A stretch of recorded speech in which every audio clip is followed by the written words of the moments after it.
Hello friends, आप सभी का स्वागत करता हूं आपके अपने हमारे चैनल पर। मैं हूं कमलेश। फ्रेंड्स, आज के इस वीडियो में आप सीखेंगे एक्सेल के ईच फार्मूला के बारे में।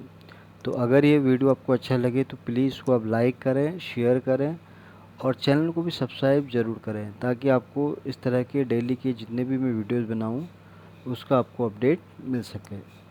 तो पहले हम समझ लेते हैं कि ईच फार्मूला एक्सेल में क्या काम करता है। तो ईच फार्मूला काम क्या करता है कि जैसे आपको नेम से ही पता चल रहा है कि ईच फार्मूला यानी कि अगर किसी भी कॉलम में या कहीं पे आपने रो में या कहीं पे कोई भी फंक्शन अगर आपने यूज़ किया है तो ये हमें उसका रिज़ल्ट निकाल के दे देता है कि यहाँ पर जो है आपने फार्मूला यूज किया है। तो चलिए सीख लेते हैं इसको कि कैसे ये फंक्शन एक्सेल में काम करता है। तो उसके लिए मैं कुछ यहाँ पर फंक्शन, पहले तो इसको मैं फ़ॉन्ट साइज़ थोड़ा इंक्रीज़ कर दूँ ताकि आपको थोड़ा सही से विजिबल हो जाए। तो अभी 11 है तो मैं इसको करता हूँ 16। तो यहाँ पर मैं कुछ फंक्शन टाइप कर देता हूँ, तो फिर उस पर हम अप्लाई करेंगे ये वाला फंक्शन।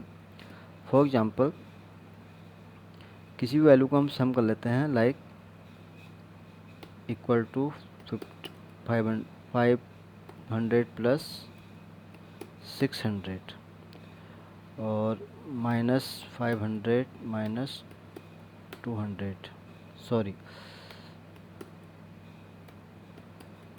ये वैल्यू होगी हमारी एक। फिर हम यहाँ ले लेते हैं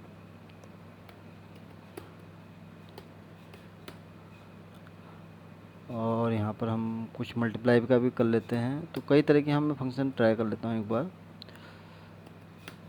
तो ये वैल्यू आ गई हमारे पास और हम इसमें क्या कर सकते हैं,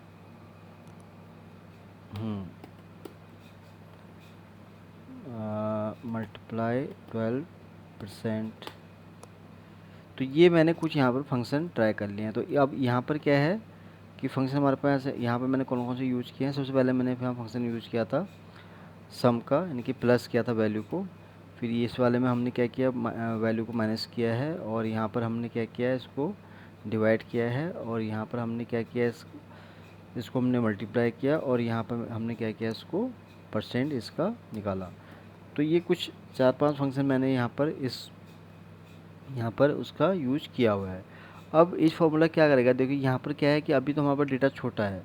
तो यहाँ पर पॉसिबल है कि चलो भाई हमने यहाँ पर 1 बाय 1 इस तरह से करके देख लिया कि भाई यहाँ पर ये कोई फंक्शन यहाँ पर लगा हुआ है, लेकिन पॉसिबल नहीं होता है कि जब आपके पास डेटा यहाँ पर बल्क में हो तो वहाँ पर फाइंड आउट करना बड़ा मुश्किल हो जाता है कि कौन सा हमने फंक्शन किस सेल में या किस रोज में या किस कॉलम में कहाँ पर यूज किया हुआ है। तो उसके लिए अब यहाँ पर हम यूज करेंगे ईच फार्मूला फंक्शन।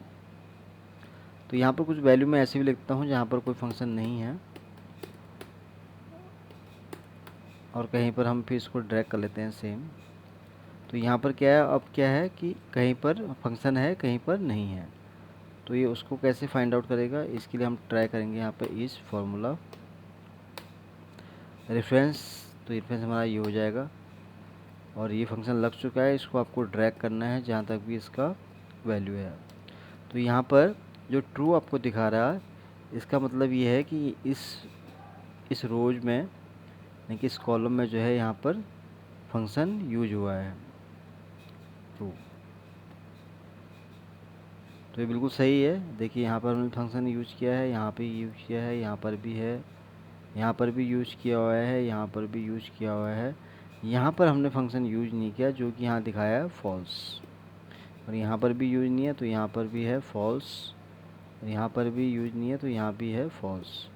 अब जो ये वाली वैल्यू आप देख रहे हैं यहाँ पर यानी कि फंक्शन यूज हुआ है।